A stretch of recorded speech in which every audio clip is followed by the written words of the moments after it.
الطاهرين أما بعد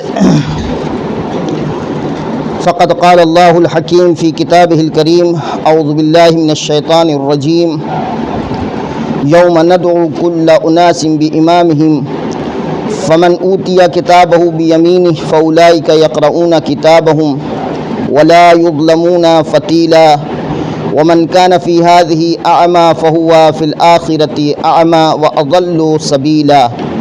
صلوات پڑھنے محمد وآل محمد پر۔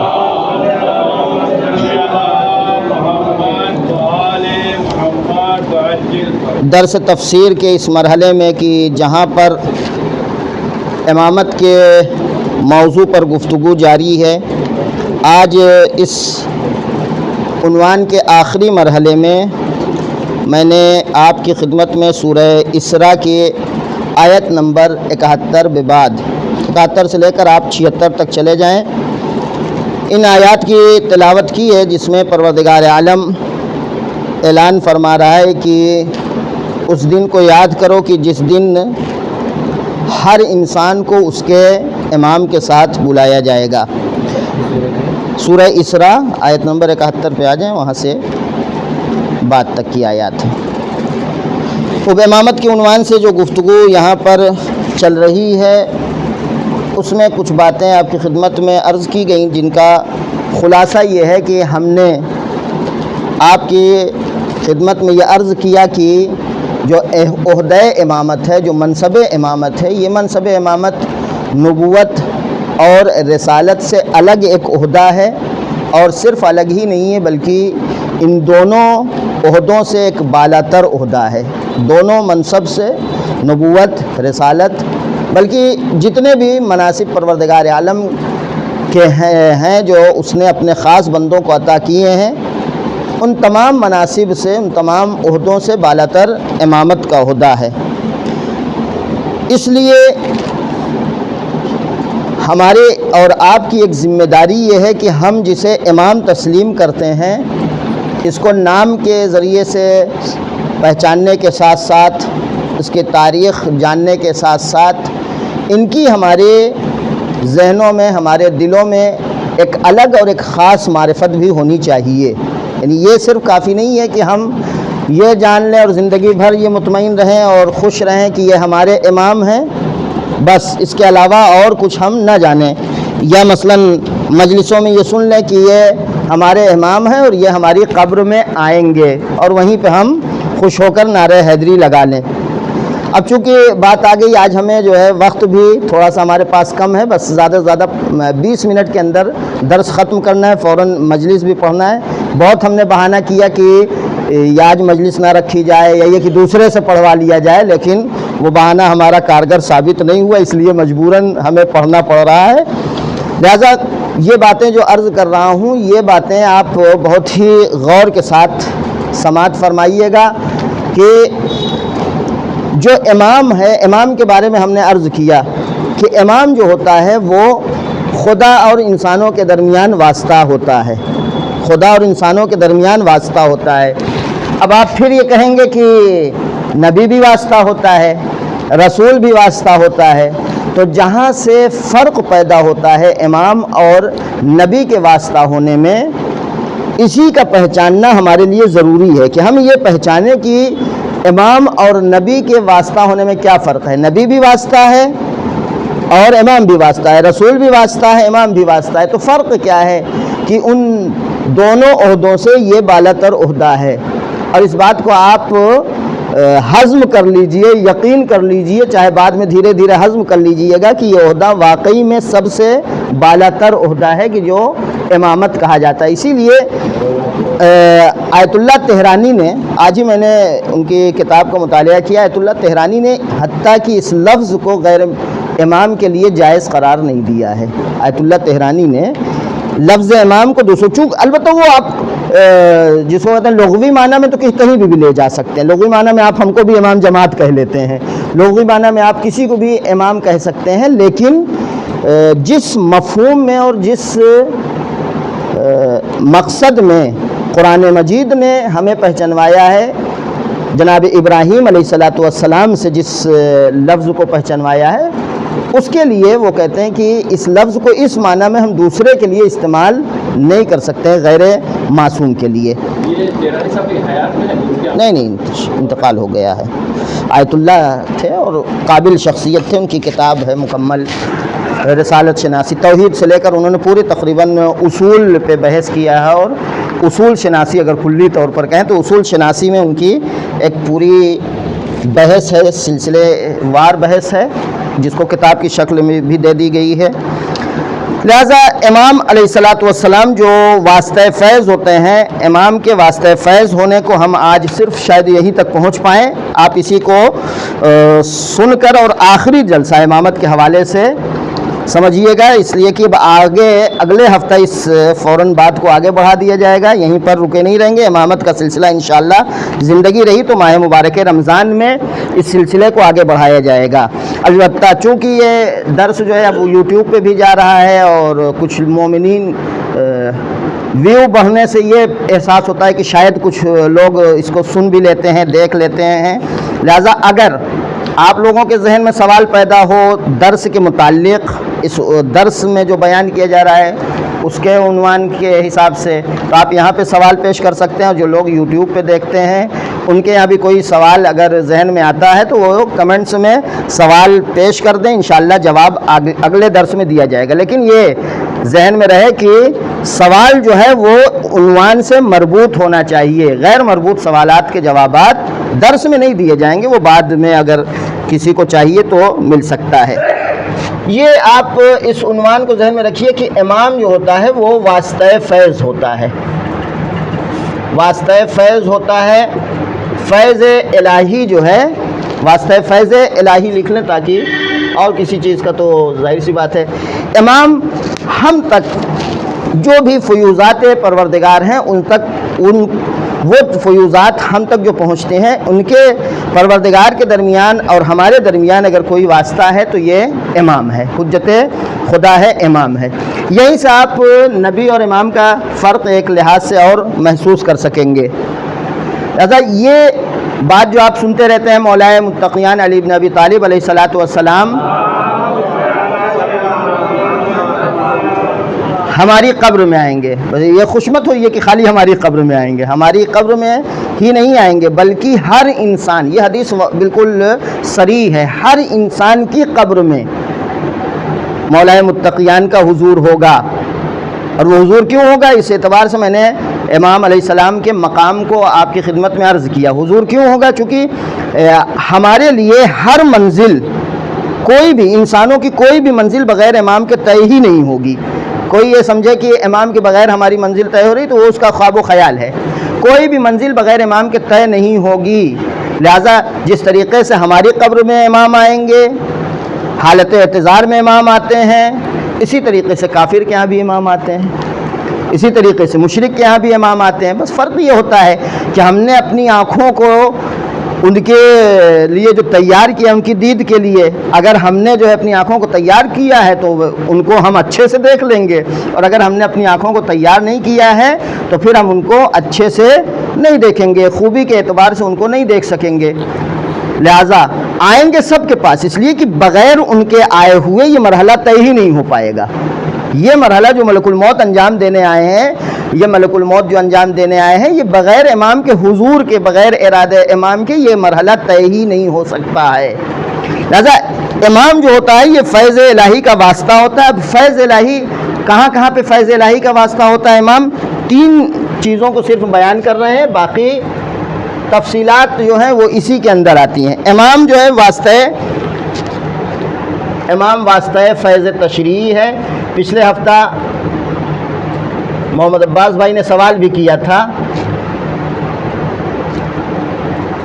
امام واسطہ فیض تشریعی، پروردگار عالم نے جو بھی قانون بنایا ہے، جو بھی اس نے شریعت تیار کی ہے، جو بھی دین اس نے تشکیل دیا ہے، جس دین کی بنا رکھی ہے، وہ دین، اس کے احکام، اس کے قوانین امام کے ذریعے ہی سے ہم تک پہنچتے ہیں۔ ہم تک جو اس کے قوانین پہنچیں گے وہ امام کے ذریعے سے ہم تک پہنچیں گے۔ اچھا یہ بھی ذہن میں رہے، پروردگار عالم جب امام کے حوالے کرتا ہے شریعت کے قوانین کو، تو وہ شریعت کے قوانین حقیقت کے ساتھ اپنی روح کے ساتھ، اپنی پوری قوت کے ساتھ پروردگار عالم امام کے حوالے کرتا ہے۔ امام جب ہمارے حوالے کرتا ہے تو پھر امام جو ہے وہ جب ہمارے حوالے کر رہا ہے تو اسے تھوڑا سا اس کو خفیف کر کے، ہلکا کر کے ہمارے حوالے کرتا ہے، ورنہ ہم سمجھنے سے اس کے قاصر ہیں، ہم کو پتہ ہی نہیں چلے گا۔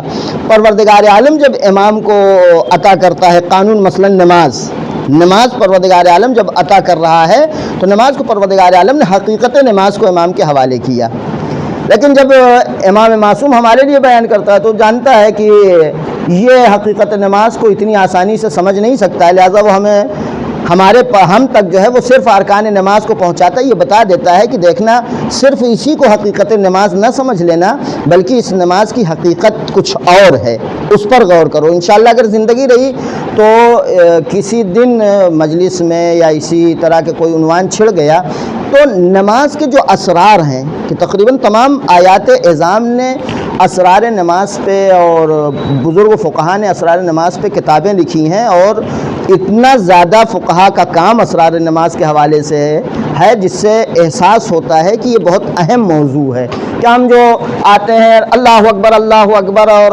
بسم اللہ الرحمن الرحیم الحمدللہ رب العالمین سبحان اللہ ختم کیا والسلام، یہ جو ہم اتنے ہلکے میں لے لیتے ہیں کہ نماز اتنی ہلکی نہیں ہے، اتنی معمولی نہیں ہے، لہذا یہ پروردگار عالم کا لطف ہے، چونکہ ہم واقعی میں ہمارا ظرف چھوٹا ہے، ہمارا ظرف تنگ ہے، جس کی بنیاد پر وہ حقیقت نماز ہم سمجھنے سے قاصر ہیں، ہم تک پہنچ نہیں سکتی، لہذا امام جو ہے اسے ارکان کی شکل میں ہمارے حوالے کرتے ہیں، ساتھ میں ایک پیغام دیتے ہیں کہ اس میں محدود مت رہنا۔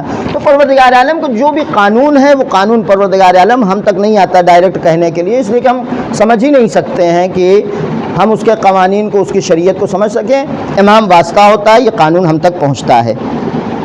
دوسری جگہ جہاں پر امام واسطہ ہوتا ہے، امام جو ہے وہ واسطہ ہوتا ہے ہدایت خاص میں، ہدایت خاص میں امام واسطہ ہوتا ہے۔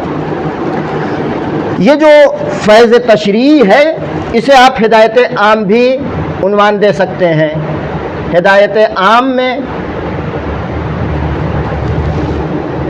کہ جہاں پر اس نے قانون پہنچا دیا کہ تمہیں یہ راستہ طے کرنا ہے اس طریقے سے، ٹھیک، یہاں پر لگا یہ رسول بھی یہ کام کرتا ہے، نبی بھی یہ کام کرتا ہے ہدایت عام میں، لیکن یہ ہدایت خاص جو ہے یہ صرف اور صرف امام سے مخصوص ہے۔ وہی ہدایت خاص کہ جہاں پر امام کیا کرتا ہے، ایصال الی المطلوب کرتا ہے، امام منزل تک پہنچاتا ہے، لیکن یہ یاد رکھیے گا منزل تک پہنچانے کے لیے پھر صرف کہہ دینا کافی نہیں ہوتا ہے، پھر پروردگار عالم کو اس کے اختیارات اور اس کے دائرے اختیار کو بھی بڑھانا پڑے گا۔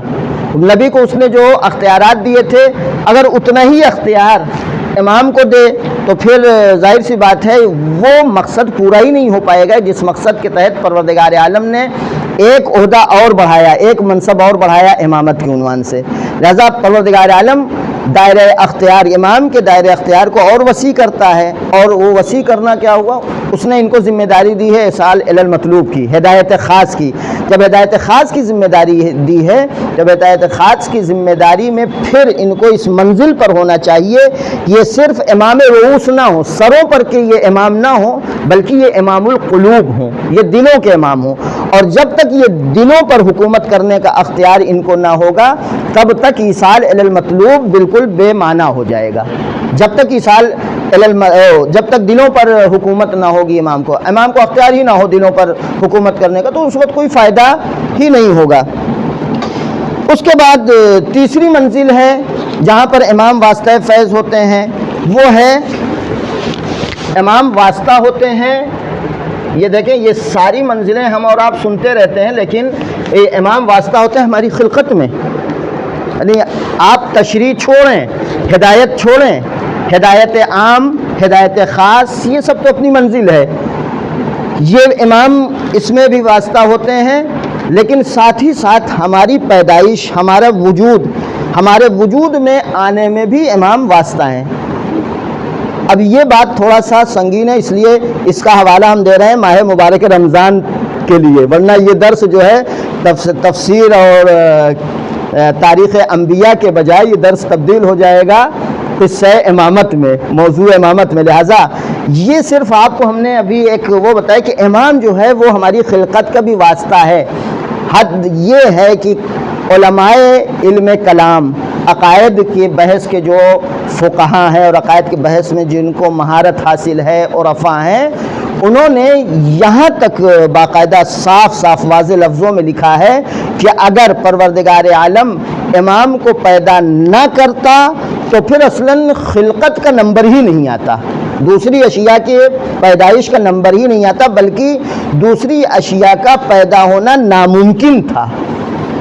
اب یہ ہم لوگ بڑی آسانی سے کہہ دیتے ہیں کہ چونکہ پیغمبر اکرم، وہ حدیث جو ہم لوگ بڑی آسانی سے سمجھ لیتے ہیں جہاں پہ پروردگار عالم کہہ رہے لولاک لما خلقت الافلاک، لولا علی لما خلقتک، لولا فاطمہ لما خلقتکما، کہ اگر پیغمبر کے بارے میں کہا کہ پیغمبر آپ نہ ہوتے تو ہم کائنات کو پیدا نہ کرتے، علی نہ ہوتے تو آپ کو پیدا نہ کرتے، فاطمہ نہ ہوتی تو تم دونوں کو بھی پیدا نہ کرتے. ہم یہ سمجھتے ہیں چونکہ اگر بیان یہی کیا جاتا ہے نا، اتنی آسانی سے بیان کر دیا جاتا ہے کہ چونکہ اگر فاطمہ نہ آتی اور ان کے ذریعے سے یہ سلسلہ امامت نہ ہوتا تو پیغمبر جو بھی تبلیغ کرتے اس کے کوئی اثر نہ رہتا، لہٰذا پروردگار عالم کو کوئی فائدہ نہ ہوتا خلقت کا، تو وہ خلقت کا کوئی فائدہ نہ ہوتا تو پھر ایسی صورت میں چلے بھائی انسان کو پیدا نہ کرتا. انسان کو پیدا نہ کرتا دوسری چیزوں کو تو پیدا کر سکتا تھا نا، خالی انسان کو پیدا نہ کرتا پروردگار عالم. لیکن یہ ذہن میں رکھیے گا اگر امام کو پروردگار عالم پیدا نہ کرتا، امام کو خلق نہ کرتا تو کائنات کی کوئی شے پیدا کرنا ممکن ہی نہیں تھا. یہ آپ واسطہ ہوتا ہے امام خلقت میں بھی، اصلاً کائنات جو پیدا ہوئی ہے اس میں بھی امام واسطہ ہے. اس کی وضاحت کے لیے میں نے کہا کہ اس کی وضاحت انشاءاللہ یہ جو ہم بار بار کہہ رہے ہیں کہ اصلاً ممکن نہیں تھا، امکان میں تھا ہی نہیں کہ جب تک امام پیدا نہ ہو، امام پیدا نہ ہو اور بغیر امام کے کائنات پیدا ہو جاتی. امام کے بغیر کائنات کا پیدا ہونا اصلاً امکان میں نہیں تھا. یہ ذہن میں آپ حضرات رکھیے گا، انشاءاللہ اس کی مزید وضاحت بعد میں کی جائے گی. لہذا امام جو ہوتا ہے وہ واسطہ فیض ہوتا ہے. اور پھر پچھلے ہفتے کی بحث کو جلدی سے تکمیل کر دیں، اور وہ یہ ہے کہ کہا کہ امام ارادہ الہی اور ارادہ امام جو ہوتا ہے وہ کیا ہوتا ہے؟ ایک ہوتا ہے، اس میں اختلاف نہیں ہوتا ہے. اور انشاءاللہ کہ آپ نے اس بات کو باقاعدہ محسوس کر لیا ہوگا کہ ارادہ امام عرض میں ہوتا ہے یا طول میں؟ کہاں پر ہوتا ہے ارادہ امام؟ ارادہ الہی کے طول میں ہوتا ہے یا عرض میں ہوتا ہے؟ پچھلے ہفتے بورڈ پہ بتایا تھا کہ ارادہ امام ارادہ الہی کے طول میں ہوتا ہے، عرض میں اگر ہو تو پھر ہم مشرک ہو جائیں گے. عرض کا مطلب یہ ہے کہ ایک ارادہ مستقل جو ہے اللہ کر رہا ہے اور مستقل ارادہ جو ہے امام کر رہے ہیں. اللہ جو ہے، اللہ کے ارادہ کے بعد اذن الہی سے دوسرا ارادہ فوراً جو ہے وہ ساتھ ہی ساتھ ہم زمان وہ ارادہ امام ہوتا ہے. اور یہ ارادہ امام ہی ارادہ الہی کی جو ارادہ امام میں تبدیل ہو رہا ہے، ارادہ امام نہ ہو تو پھر ایسی صورت میں ہدایت انسانوں کی بے معنی اور بے مقصد ہو جائے گی. بغیر ارادہ امام کے کائنات کا ایک ذرہ اپنی جگہ سے ہل نہیں سکتا ہے. لہذا اگر آپ یہاں سے غور کیا ہو آپ نے تو یہ یہاں پر یہ بات جو بتائی گئی، یہ دو چیزیں جو ہیں وہ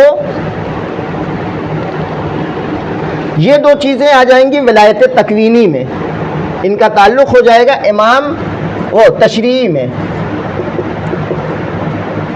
یہ آپ نے سنا ہوگا امام جو ہے ولایت رکھتا ہے، ولایت تشریعی، یعنی قانون پروردگار عالم کا جو قانون ہے وہ اس پر امام ولایت رکھتا ہے اس حوالے سے کہ پروردگار عالم نے انہیں واسطہ بنایا ہے.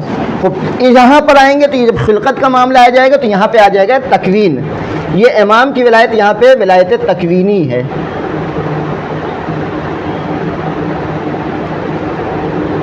اور اس ولایت تشریعی اور ولایت تکوینی دونوں کا خلاصہ سادی زبان میں یہ سمجھ لیں کہ بغیر امام کے کائنات میں کچھ نہیں ہو سکتا. ایک پتا اپنے جگہ سے ہل نہیں سکتا ہے بغیر ارادہ امام کے.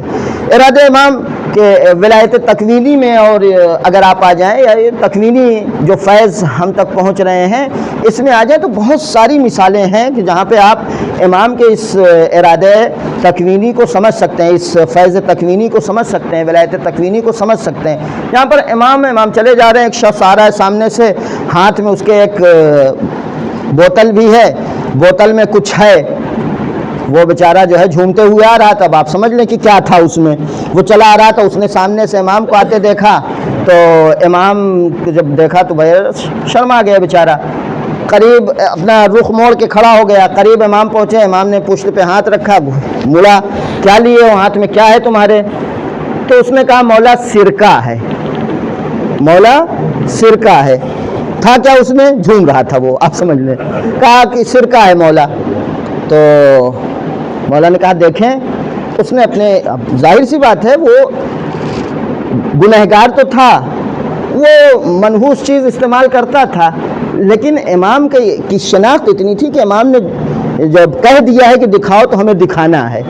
اس نے جب ڈھکن کھولا تو سرکے کی مہک آنے لگی، سرکے تو اس نے کہا کہ پھر امام نے پوچھا دکھاؤ تو کیا ہے؟ تو کہتا مولا جس کے کہنے پر شراب سرکہ ہو جائے وہ جانتا ہے اس میں کیا ہے۔ جس کے کہنے پہ شراب سرکہ ہو جائے وہ جانتا ہے اس میں کیا ہے، اب آپ کو دکھانے کی ضرورت نہیں۔ اب آپ سوچیں ارادہ امام کیا ہے، ارادہ امام تکوین میں اس قدر مؤثر ہو کہ اگر امام ارادہ کر لے، کہے نہیں، کہنا نہیں، امام کو زبان چلانے کی ضرورت نہیں، امام کو زبان ہلانے کی ضرورت نہیں، امام صرف ارادہ کر لے تو تکوین میں تبدیلی ہو سکتی ہے، کائنات کی اشیاء بدل سکتی ہیں۔ لہذا ارادہ الہی اس حد تک ارادہ امام ارادہ الہی کے اتنا قریب ہوتا ہے کہ انہیں ارادہ کرنے اور اس کے ارادہ کرنے میں کوئی فرق نہیں ہوتا ہے۔ ادھر امام ارادہ کرتا ہے فوراً وہ ادھر سے پروردگار عالم کا ارادہ، اس لیے کہ بغیر اس کے ارادے کے کچھ ہو ہی نہیں سکتا ہے۔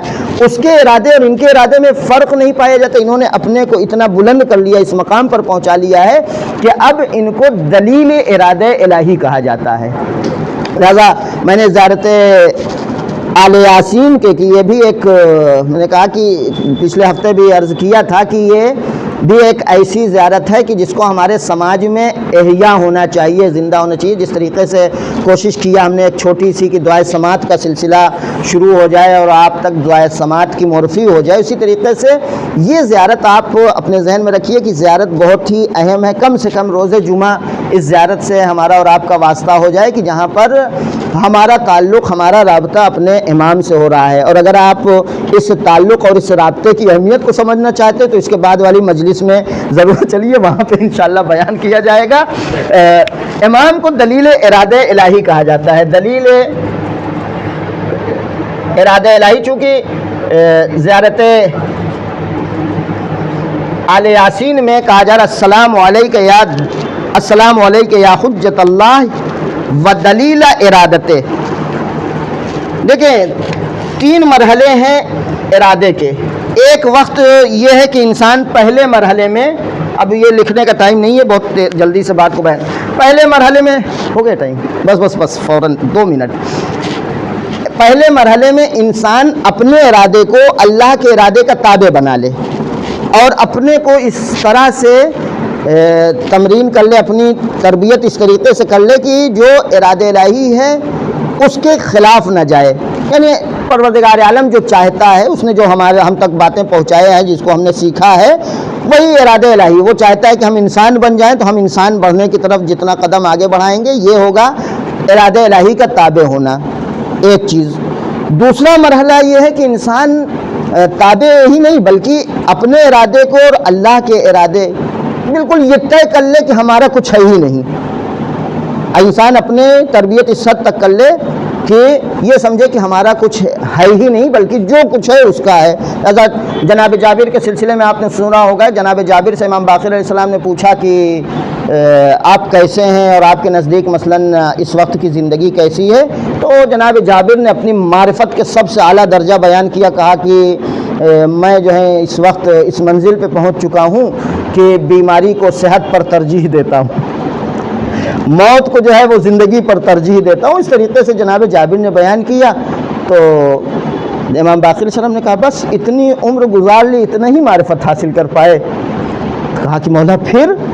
کہا کہ پھر تو یہ ہے کہ بس اگر یہ معرفت واقعی میں معرفت ہوتی آپ کو تو آپ یہ کہتے کہ جو پروردگار عالم چاہے بس وہی ہم چاہتے ہیں، نہ یہ کہ وہ ہمیں زندگی دینا چاہ رہا ہم کہیں کہ نہیں ہم اس وقت اپنے لیے زندگی سے بہتر موت کو پسند کرتے ہیں. ہمارا یہ کہنا ہے پروردگار عالم اس وقت زندہ رکھنا چاہتا ہے، سلمنا، راضی ہیں ہم اس پر بھی. پروردگار عالم موت دینا چاہتا ہے، ہم اس پر بھی راضی ہیں.